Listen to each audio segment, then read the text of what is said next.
Hey friends, welcome back to Dyslexia Decoded. Today we're tackling a topic that I feel deeply passionate about. Last week I talked about testing, and I promised that this week we would talk about grade retention. It comes up a lot this time of year, and it's pretty frustrating for me as a tutor, for the parents, and even more frustrating for the students. So with spring testing season in full swing, a lot of parents, maybe even you, are hearing that their child might be held back. Maybe it's because they didn't pass a standardized reading test. Maybe they haven't met certain benchmarks, or they're just not reading fluently yet. And the school is suggesting another year might help. I want you to know you're not alone in feeling overwhelmed. You're not overreacting if you feel that tug in your gut saying, is this really the best choice? I've seen so many parents bullied and pushed into holding their child back and then regretting it for years. If I can do anything today, say anything today that can help you through this, I am here for it. Had wanted to have this conversation with so many parents, but sometimes they've already made a decision and I don't want it to come across wrong, like I'm judging them or guilting them for their decision. But I'm going to share today everything I've wanted to tell every parent I've recently talked to about retention. So, in this episode, we're going to walk through my personal experience with recommending retention as a teacher. When I was a new teacher, I recommended retention multiple times, most of which I have come to question if it was the best decision.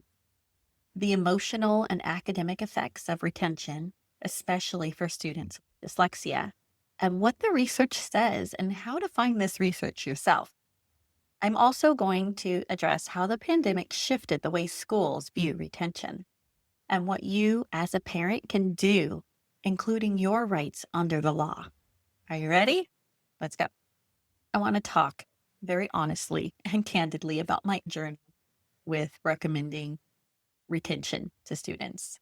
My first year, I was a kindergarten teacher. I taught kindergarten my first couple years, and there were a few times I recommended retention. I've been on both sides the coin here as a teacher who genuinely thought it was in the student's best interest, and also as someone who saw the impact it had.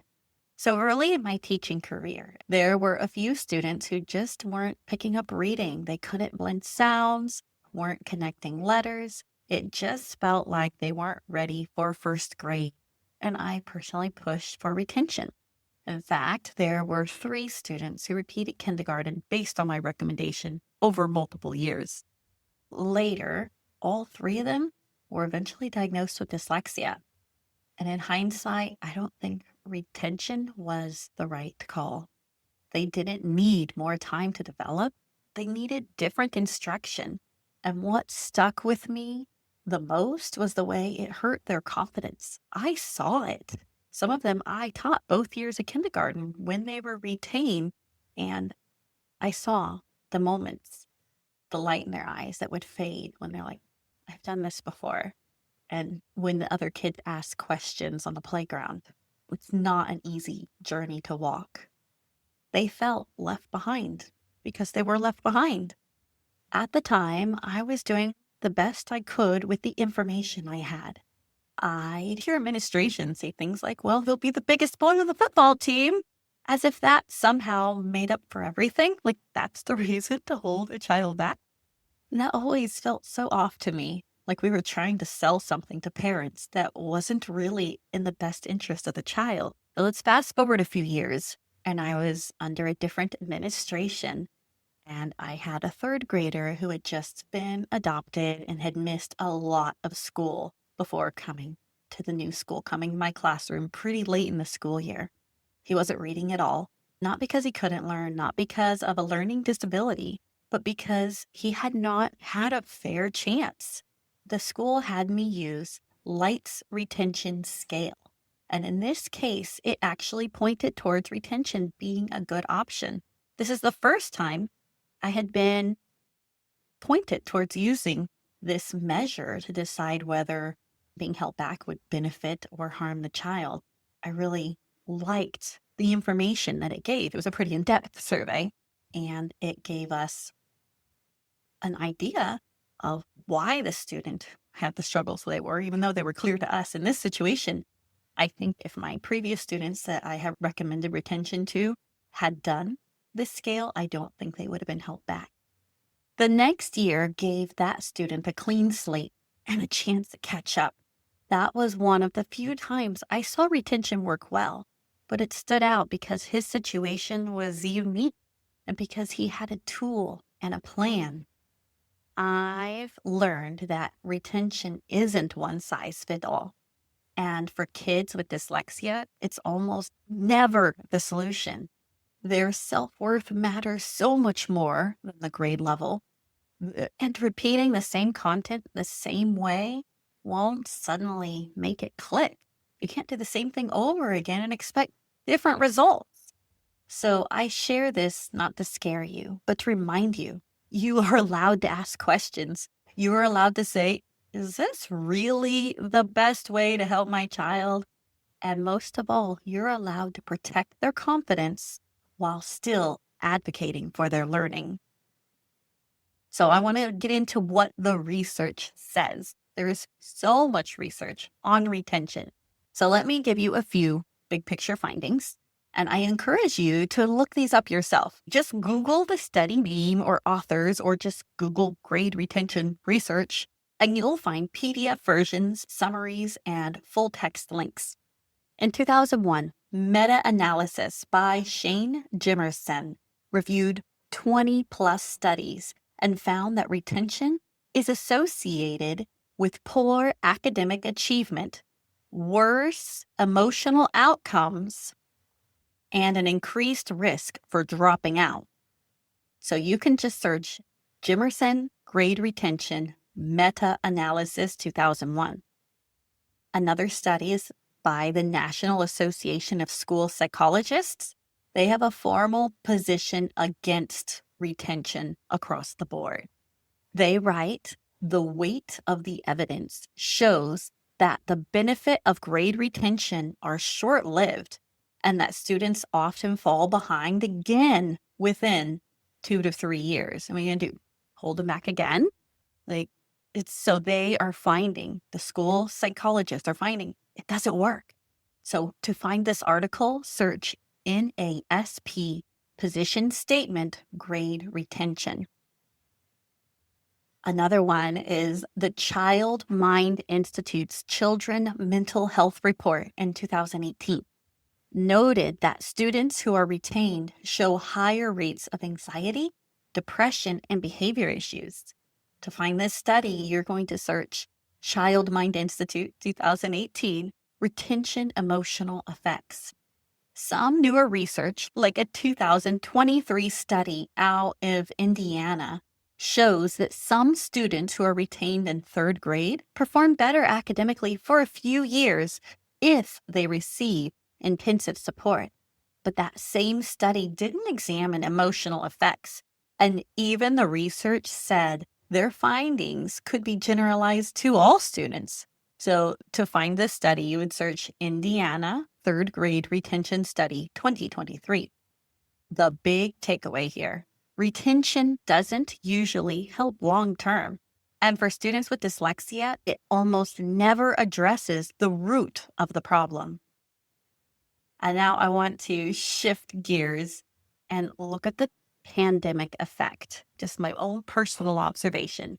Before the pandemic, I rarely heard of students getting held back. I even heard often parents and teachers complaining about kids just being pushed forward when they weren't ready. Now I personally am seeing dozens of students every year that are being threatened, I guess, with retention.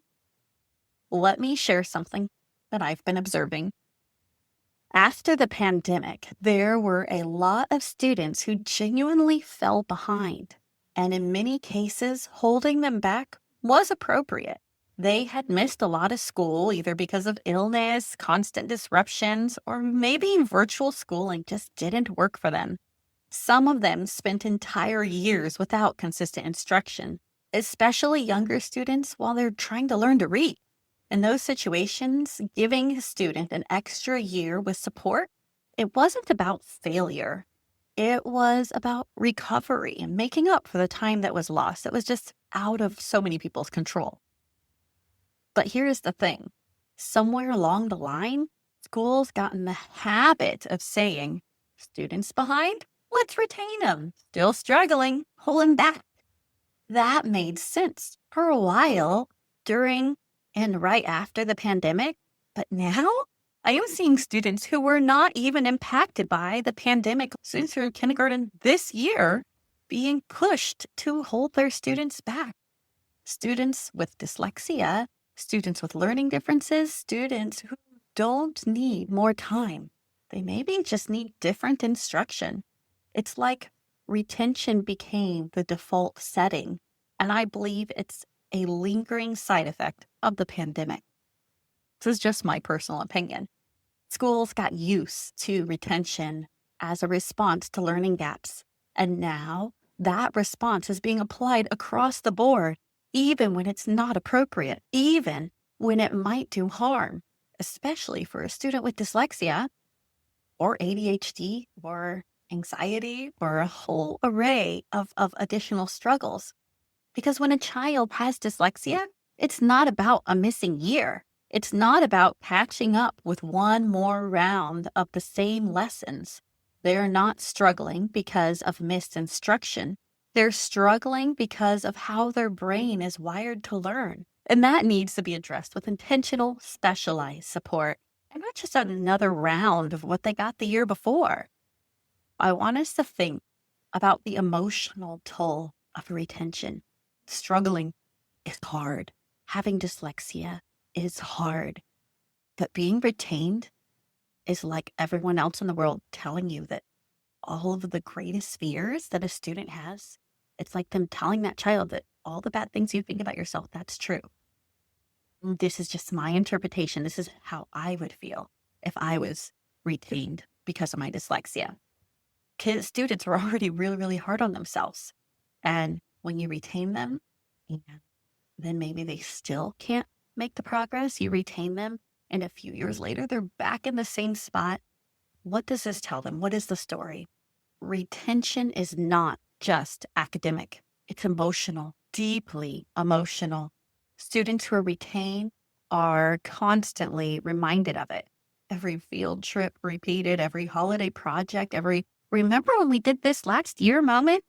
But now they're doing it with new, younger classmates. It creates a sense of loss of identity, loss of belonging. For kids with dyslexia who may already feel different, this can damage their confidence even further. And no amount of phonics worksheets can undo that. We have to stop pretending that the cost of retention is neutral. It's not. What will help my child, Teacher Maggie? If not retention, what works? Students with dyslexia need more time. They need a different kind of teaching. That's where structured literacy comes in. Explicit, systematic approaches like Orton Gillingham. Barton is an Orton Gillingham program that parents can work through at home. Orton Gillingham is the symbols and putting sounds to the symbols and building words that way. EBLI, which is evidence-based literacy instruction, starts with the sound, breaking words into the phonemes, breaking first in the syllables into sounds, and very quickly emphasizes the growth of phonemic awareness, which can help close those gaps. I personally love to use the Strong Minds method, which is a blend of both. These programs focus on how the brain actually learns to read. Your student would also benefit from small group or one-on-one instruction, a teacher dedicated to finding out where they're at, finding those gaps and filling them in. Progress monitoring to see what's working and what's not. There are a lot of amazing programs out there, but they are not one size fits all. So if your student is working hard and not making progress, you probably need to pivot to try something else, because there's not just one way, especially with a dyslexic's brain. Dyslexia, as you know, is a spectrum. We have different strengths and weaknesses. What works for most dyslexics might not work for your child. Make sure you embrace the accommodations. Take shame away from accommodations. Take away any attitude that it is less work or less valuable. Embrace the accommodations, embrace audiobooks, giving extra time, reducing the workload. And as a teacher, if we were working on multiplication tables in a class of 25 students, everyone would have the same 20 minutes of practice. Some students would finish their page and move on to extra practice, and some students might get half of it done, but they still got that same 20 minutes of practice. As long as their attitude was positive and they were working hard and doing their best, it is acceptable. I accepted the reduced workload, as I hope your teachers do too. And most importantly, if you can find a teacher or a tutor who understands dyslexia, if you have a teacher who has great intentions, but they just don't get your child, find someone who can be your child's cheerleader, who will help them find the positives in having dyslexia. Retention just puts a child back in the same path. These interventions can create a new path, a new journey, a new adventure. It's really important to know your rights. So I'm going to talk Tennessee for a minute because that's where I currently am. Most of the other states are following something similar, some more strict, some more flexible. But under current state law in Tennessee, third grade students who score approaching or below on the English language arts portion of the TCAP can be flagged for retention. But it's not automatic. There are ways to avoid it. Students can retake the test. You can get intervention, prepare, and redo the test. Some students are just really poor test takers, and giving them that chance. They saw it one time, they went through it, they got to see what the questions look like, what they feel like. A retake may be all they need. And if it's available, why not? Students can attend summer learning programs. Now, they're supposed to offer it to all students being threatened with retention, but they don't always, so you can advocate for this. But sending your student to summer school doesn't always fit into your family's plans. Maybe you have travel plans for the summer. If you cannot do a summer learning program through the school, you can also show the school that you're committing to tutoring. Students with a documented disability like dyslexia can be exempt under good cause exemptions. I do acknowledge that it can be hard to get a dyslexia diagnosis from the school. It's very common. They'll give you a unspecified learning disability, or maybe their exam just doesn't catch that the reason your child's struggling is dyslexia. Knowing all of your options can be empowering. Parents can also request a full evaluation under the IDEA law. If your child qualifies for an IEP, they can receive customized instruction and services. You can request a specific curriculum, or it has to be OG, or that the teacher needs to be certified. And that IEP can override a retention decision. If you're in another state, the laws will likely vary. But the bottom line is, you are your child's best advocate. You don't have to say yes to retention just because it's suggested. So how do you go about talking to the school? Teachers and administrators are not the enemy. They care. They're doing the best they can with what they know, and they want to help your child. As a teacher, I love so much sleep over my students as if they were my own children because I wanted to do what was right by them. I wanted the best for them. But many teachers just haven't been trained in dyslexia. They may not know what structured literacy even is.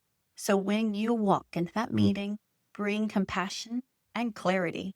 You can say things like, "Can you walk me through the interventions that have been tried so far?"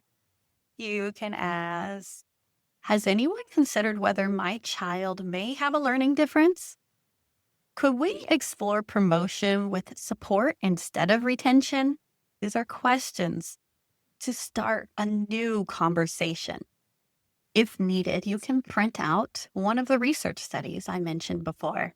Ask to schedule a follow-up. And if you're feeling overwhelmed, bring an advocate or a trusted support person.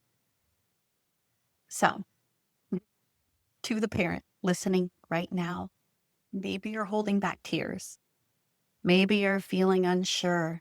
please hear me. You're not overreacting. You are not wrong and you are not alone. Retention can feel like a simple fix, but your child deserves more than the default solution. They deserve understanding, support, and instruction that actually works. You can protect their self-worth while still pushing for academic growth. You can ask questions. You can slow down the process. You can advocate for what your child really needs. And if you ever need someone in your corner, I am here. I have a busy schedule. I tutor a lot. I have 8 children. I am very busy, but I care so much. And if I can do anything to empower you, to support you, I will send an email. I will give a free assessment to your student. Just reach out and I can do virtual or in-person assessments. So let me know how I can help you or if I can direct you to other people who can support you in your local area. Thanks for listening today. It just feels so heavy to me. It feels too important. Be sure to check the show notes for all the research links and a printable parent resource guide. And if this episode helped you, send it to another parent who's in the same boat. Let's keep growing, learning, and advocating together because this is the greatest job in the world, caring for our children, right? As a parent, being my child's cheerleader is my favorite job. Thank you guys so much, and I'll see you next week.